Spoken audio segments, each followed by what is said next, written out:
All right, let's talk about a century of absolute chaos. 100 years of war, massive social upheaval, and just radical new ideas that completely flipped British literature on its head. We're going to see how all that turmoil forged the stories that, honestly, still define our world today. Let's dive in. So here's the big question that really frames everything we're talking about. How in the world did we get from those very proper, very orderly Victorian novels to the messy, fragmented, deeply psychological stories of the 20th century? It wasn't just a small shift. It was a complete revolution in what a story could even be. And that revolution really kicks off right here with the explosive arrival of modernism. Now, this wasn't just some new literary trend. Oh no, this was a deliberate and, for many people, a pretty shocking break from the past. The old rulebook, it was about to be torn to shreds. And you can really see the battle lines being drawn here. On one side, you've got the Victorian novel. Think clear plots, a focus on social order. It was all about what people did on the outside. But modernism? It was rebellion against all that certainty. It turned the camera right around, pointing it inward to focus on our messy inner psychology, our fragmented thoughts, and the blurry moral ambiguity of a world that just wasn't black and white anymore. Okay, so if you're going to explore this new internal reality, you need a new tool, right? Well, here's the big one: stream of consciousness. Instead of a neat, tidy narrative, authors tried to do something wild. They tried to capture the chaotic, unfiltered flow of a character's mind. All the random thoughts, the flashes of memory, the feelings, exactly as they bubble up. And here are the trailblazers, the geniuses who picked up these new tools and ran with them. You've got Virginia Woolf, who just dove headfirst into her characters' minds. D.H. Lawrence, who wasn't afraid to explore controversial ideas about psychology and sexuality. Joseph Conrad, who made things complicated and questioned any idea of simple morality. And of course, you can't forget the massive influence of Irish writer James Joyce. His novel Ulysses was a total game changer for literally everyone writing in English. But this literary revolution wasn't happening in some quiet library. Just as modernism was rewriting the rules, the world itself was being ripped apart by two of the most devastating wars in human history. And that trauma, it would change British society forever, and with it, the kinds of stories it desperately needed to tell. Just try to imagine the mood of the country. This wasn't just a political crisis, it was deeply psychological, it was spiritual. The generation that survived the horrors of the trenches and the Blitz, they were wrestling with this profound sense of loss, disillusionment. All the old certainties had just crumbled into dust. And nobody captured this feeling better than the war poets. This line from Wilfred Owen, wow, it's just devastating.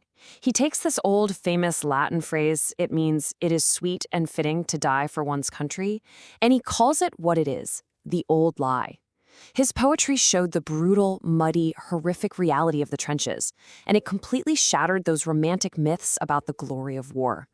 And other writers were responding to this fractured world too. T.S. Eliot's poem, The Wasteland, pretty much became the anthem for post-war despair.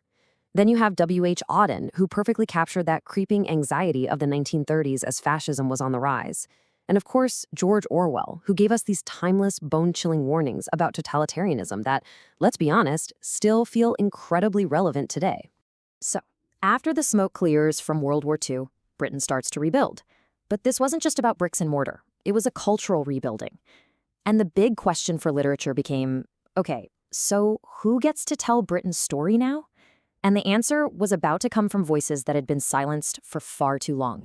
And what happened next was that the traditional literary canon, that old list of so-called great books, it just got blown wide open.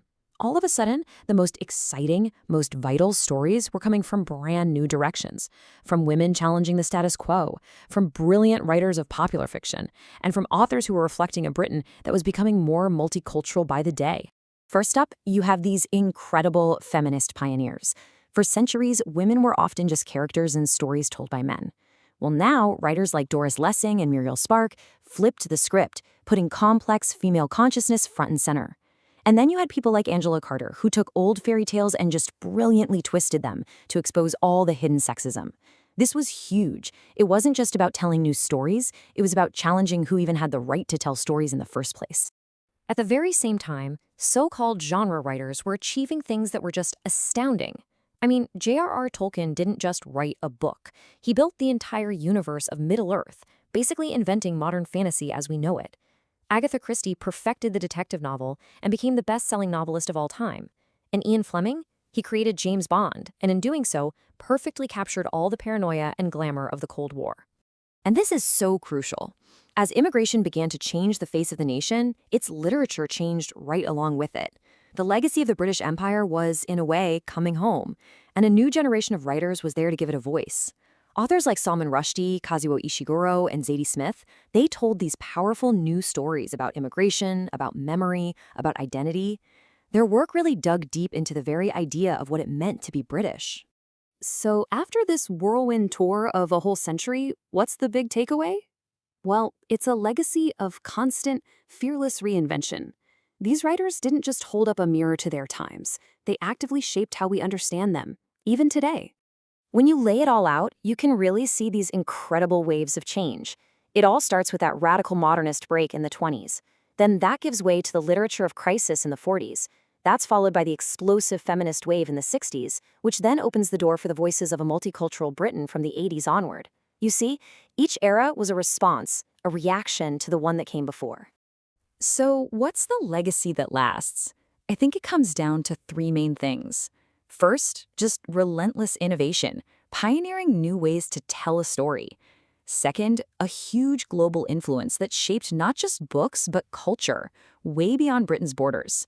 And finally, an enduring relevance. We still read these books because they grapple with the biggest, most universal questions of who we are. In the end, this whole century of literature is a journey. It's a journey from a structured, orderly, confident world to one that's far more complex, chaotic, but also is so much more creatively exciting. In a country that was going through constant, often painful change, its writers found new words and new voices to try and make sense of it all. Which of course leaves us with one final, big thought. All the writers we've looked at gave a powerful, lasting voice to the chaos and the creativity of their century. So the question for us is, what are the stories and who are the storytellers that are going to define our own?